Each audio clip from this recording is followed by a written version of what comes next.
So I'm going to show you a map making activity which is on our topic of bears, and it relates to this book, We're Going on a Bear Hunt by Michael Rosen. And what you probably want to do first is familiarise your child with this story. If you don't have the book, don't worry, because there are lots of people on YouTube that read it, and I think there's also myself reading it on this lesson plan, so hopefully you can have a look at that and they can get really familiar with it. And it's a story of a family going out together and going through 6 different scenarios.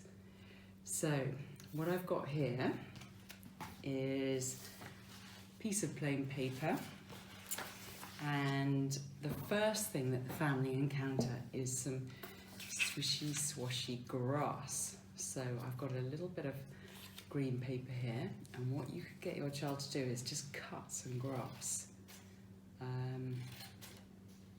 They can just snip away, and they may or may not need help with this. Let's see how we go.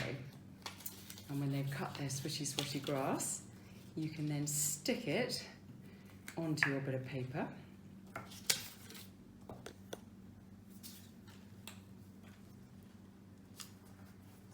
Okay, there we go. And the next thing that the family come to is a river, a deep, cold river. So you can let your child, if you've got a blue bit of paper, this would be ideal, or they could paint a piece of white paper blue, let them cut it out and make themselves a river. And then they can practice their sticking skills. Stick it next to the swishy swashy grass. There we go. Okay, and the next thing that the family come to is thick, oozy mud. So I've got some brown paint here, and I was just going to put some on here and then use a paintbrush to swish it all around. You could, if you wanted to give it more texture, you could drop some sand in, which the children might enjoy, and then swirl it all around. It's a thick, oozy mud. And after that, they come to the forest. So this is another cutting activity. I'm just going to do triangles for the tops of the trees. If they don't really enjoy cutting, don't worry about it. What they could do is just screw up some pieces of green paper and stick them to the top of the tree. And for the actual trunk of the tree, they could use some more brown paint to draw the trunks. Or I've got here actually some matchsticks, which I was just going to stick and put the triangles on top, because this is our deep, dark forest. Okay, so there we go. So make the forest. And the next thing is the whirling snowstorm. So I'm going to use a bit more blue, and then I'm going to stick my cotton wool for the snow down here. Or if your child prefers, if they want to print, do a little white paint, that whatever comes to hand. And the final thing is when the family get to the cave where the bear is. So we've got a little image of a bear here, which your child might like to colour in. Stick that down. And then I've made this cave.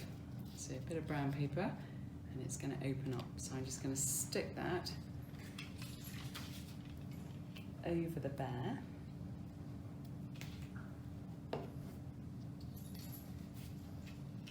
Here. This is the final thing, so your child can open the cave door, and there is the bear, ready to come out and chase after the family. And then what is fun is to put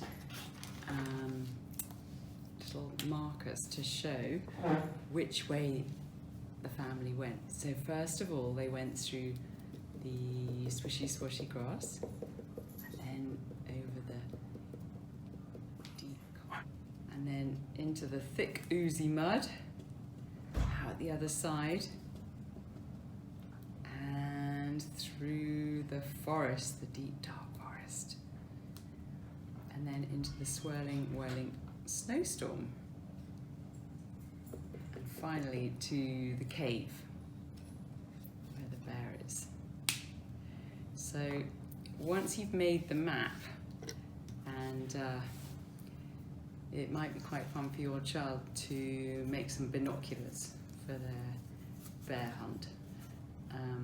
For these ones I used a couple of loo rolls, a bit of cardboard sellotaped in between, and then I've just wrapped around some wrapping paper at the end and punched a couple of holes and put ribbon or string through them, and then you are good to go. So you've got your map, you've got your binoculars, and you've got the story, and hopefully this will bring it all to life for your child.